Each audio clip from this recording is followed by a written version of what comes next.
All right, now we're going to dig into one. It's one of my favorite characters, and I wish we had done more with this character. Evil! The time has come! By thy power, master of the crossroads, this is a time of blood, Evil! It is I, Papa Shango!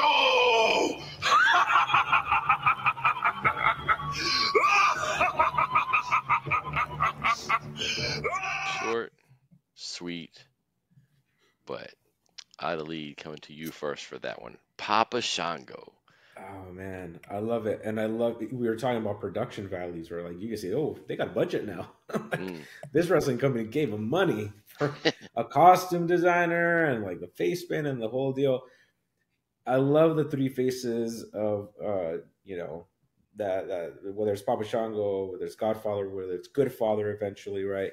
But this character kind of stood on its own because it was a departure from who he was. I mean, Godfather is really an extension of who Charles White is, but this is a true character that had to be developed, right? And growing up in LA, I always thought like, man, that'd be great if somebody ever did like a brujeria character, like like Latin witchcraft kind of, because that's rooted in reality for some folks, and this is like kind of that take on it, obviously from a different cultural sense. But I thought it was fascinating how you mentioned that it was relatively short-lived, right?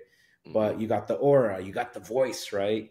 You got the ceremonial face paint and everything, and the idea that this guy is actually probably sacrificing real people, that's the kind of the intention, was made it more scarier, because on its head it's like, oh, he's scary to kids, but like, no, he could have gone darker if he really wanted to. Oh, definitely. And if you listen yeah, exactly, right. And if you listen to that interview he did on Taker's podcast, he talks about there would have been a revival in the Attitude Era. They had new face paint dug up, like new gear. I think Jerry Lawler did the face paint, look like more like Punisher almost. And they were going to have him join the corporate ministry. So he's going to be part, or the ministry, I don't know which one, and be one of Taker's heavies, because in real life they're buddies or whatever, right? And I'm like, wow, how fascinating would that have been to kind of be rooted in that era of more like realism, and that would have been crazy. But I love the aesthetic. I think it's great. I think it's kind of evergreen, because you can bring back Papa Shango under a different wrestler today, and it might still work. It's Absolutely. Not a boogeyman. It's not going to be gimmicky like that. It can stand on its own. So I love the candles. I love the fire. I love the bodies, the mannerisms. Just shame it was kind of a passing gimmick. Yeah, definitely. Adrian, what do you think? I think Papa Shango was probably the first wrestler that young Adrian was afraid of, just because he looked serious. It was serious business, man. You got to think during that time of pro wrestling, more so WWF at the time, there's a lot of outlandish, cartoonish characters, and you have this guy, and he's doing magic, and he has a skull for a face, and I thought you were actually going to have Papa Shango Ultimate Warrior. I thought you were going to go with that. Like, stuff like that creeped me out as a kid, and that's understandable. Shout out to Charles White. Charles Wright. He's one of the greatest of all time. Just very underrated in the sense of all of those characters, like you said, that he successfully navigated through. And Papa Shango is definitely one of my favorites, man. Definitely one of my favorites. I mean, like going back and watching that, it's just like, it even makes me wish we had it more. Like, he was just like, even his mannerisms at the ringside when he would do the voodoo and he would roll his eyes and he'd start shaking and different stuff. It was creepy. It was truly creepy. And to your point, it did scare the crap out of kids. I mean, kids were like, what in the world is happening? Right. And then when Warrior started having that stuff coming out of his head or whatever. Just crazy, man. And then, yeah, Elite, I heard that story before as well about him coming back. There are pictures out there of the gimmick that he was going to wear in the Attitude Era. And all of a sudden, he said I think he said he showed up, and they're like, "Nope, you're gonna be Kama." It was kind of like, "You're gonna do what?"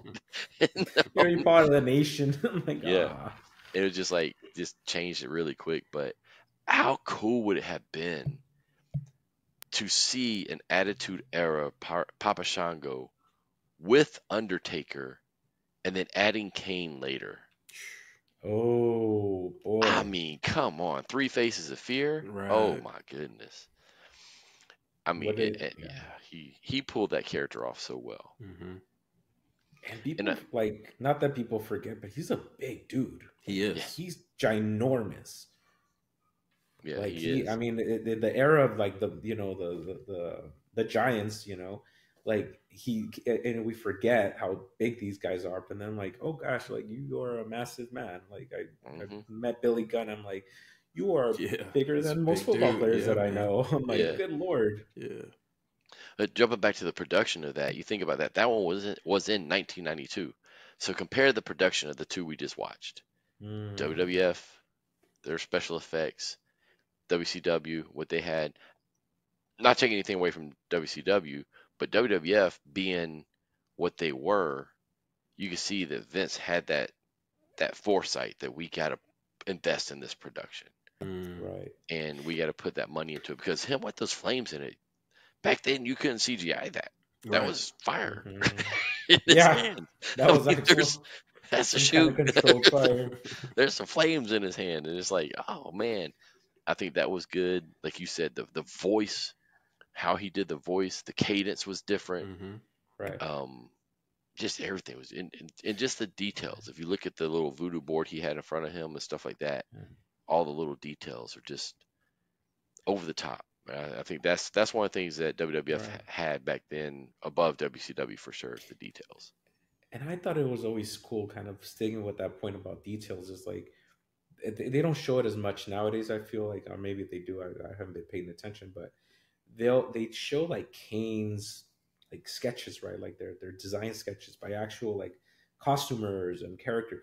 And it was like, these were very thought out. These were not like, hey, give him a cape and put on the face. It's like they were thought out characters, pre-planned, because ultimately, like, this was always about branding, right? He wanted to brand your name, he wanted to brand your likeness, and he wanted to brand you down to the logo that they use when they pop you on the lower third. And you saw how much investment there was, even for gimmicks that didn't work out ultimately. But you see it played out, So it's really cool to kind of see it in this context. I hadn't seen them like this in a while, so that was fun. And I think the cool thing about Papa Shango is, as the years have gone on, fans have embraced it more. Because you see WrestleCon, and you'll see one day he'll show up as Papa Shango, the next day he shows up as Godfather. And he does it, and they'll put it out there. They'll say, Friday is Papa Shango, Saturday is Godfather, and he'll have same fans coming back both days because they want a picture of each, right?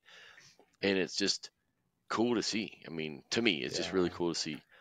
And also, I think it's cool that his name before that was called Soul Taker. So it kind of tells you he was destined. He was destined for that. If you haven't already, like, comment, subscribe, and of course, look us up on socials at SuplexDinnerClub. And be sure to check out our other projects. We talk college football on Dogs versus All Y'all. That's a weekly college football podcast where we don't just talk about the Georgia Bulldogs. We talk about all things college football. The Life and Times pod, which is short for the Life and Times of a Restaurant Lifer podcast, where I have some chill conversations with some cool and interesting people that I've met in my years in the hospitality industry. And of course, check out Talk 'em in the Building. That's a pro wrestling podcast where we solely focus on the promo. We talk about the talkers, we hype the hype man, and we pontificate on the promo. It's a fun project, and if you're a pro wrestling fan, I'm sure you're going to enjoy it. If you're into TV and movie reviews, check out Four Corners Cinema with Ari and Adrian, a podcast where two lifelong pro wrestling fans review film and other forms of media that just so happen to have some of our favorite pro wrestlers. The Suplex Dinner Club family is growing, and I would love for you to be a part of it.